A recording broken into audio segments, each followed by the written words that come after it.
امام احمد بن حنبل رحمہ اللہ علیہ کو امام اہل الحدیث بھی کہا جاتا ہے. اس کی وجہ یہ ہے کہ امام احمد کو 1 ملین 10 لاکھ حدیثیں یاد تھیں. 10 لاکھ حدیثیں یاد تھیں. اور 10 لاکھ حدیثیں کیسے یاد ہو سکتی ہیں؟ اس دماغ میں آ سکتی ہیں جس دماغ کے اندر ڈسٹریکشنز نہ ہو, جس دماغ کے اندر گاربیج نہ ہو, جو دماغ پیور ہو. اس میں ایک امپورٹنٹ پوائنٹ یہ ہے کہ آج ہمیں اتنی انفارمیشن مل رہی ہے کہ ہم کہتے ہیں بس یہ بھی سیکھ لیں, یہ بھی سیکھ لیں, یہ بھی سیکھ لیں.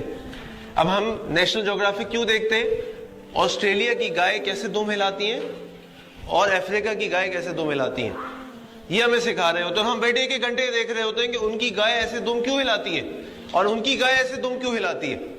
یہ سب ڈسٹریکشن ہے, یہ سب ڈسٹریکشن ہے. ہمیں یہ ساری انفارمیشن نہیں چاہیے زندگی گزارنے کے لیے, نہ دین کے لیے نہ دنیا کے لیے. اسی لیے نبی کریم صلی اللہ علیہ وسلم کی حدیث ہے کہ اللہ کی دعا ہے کہ اللہم انی اعوذ بک من علم لا ینفع, اے اللہ مجھے اس علم سے بچا لے جس کا کوئی فائدہ نہیں ہے اور اس کا کوئی فائدہ نہیں ہے. تو امام احمد بن حنبل رحمہ اللہ علیہ کو 1 ملین حدیثیں یاد تھیں. امام احمد بن حنبل رحمہ اللہ علیہ کا جس دن انتقال ہوا, ان کے جنازے میں, اس وقت انٹرنیٹ نہیں تھا, واٹس ایپ نہیں تھا, فیس بک نہیں تھی, جیو نہیں تھا, ایئرپلینز نہیں تھے, ٹرینز نہیں تھیں. ان کے جنازے کے اندر 1.3 ملین لوگ تھے.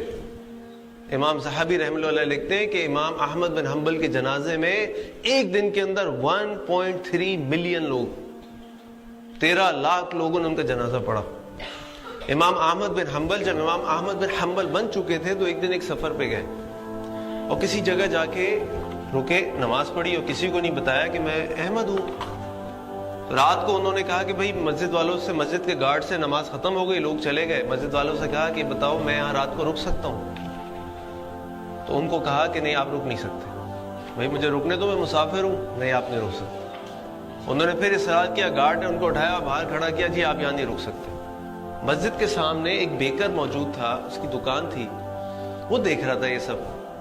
اس نے کہا کہ بابا جی آپ یوں کرو کہ آپ میری دکان میں آ جاؤ, مجھے رات کو اپنی دکان میں کچھ کام ہے, میں کام کرتا رہوں, آپ آرام کر لیجئے.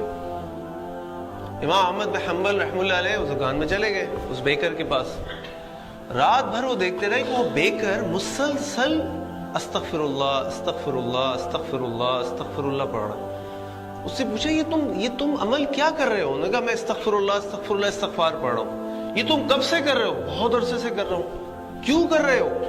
یہ عمل میں اس لیے کر رہا ہوں کہ میں اس استغفار پڑھنے سے مجھے فائدہ یہ حاصل ہوا کہ میری ہر دعا قبول ہوئی. تمہاری ہر دعا قبول ہوئی؟ امام احمد نے پوچھا. میری ہر دعا قبول ہوئی سوائے ایک دعا کے. انہوں نے کہا وہ کیا دعا ہے؟ وہ دعا یہ ہے کہ میں امام احمد بن حنبل سے مل سکوں. اور امام احمد بن حنبل رحمہ اللہ علیہ اس کے سامنے موجود تھے, کہا میں احمد بن حنبل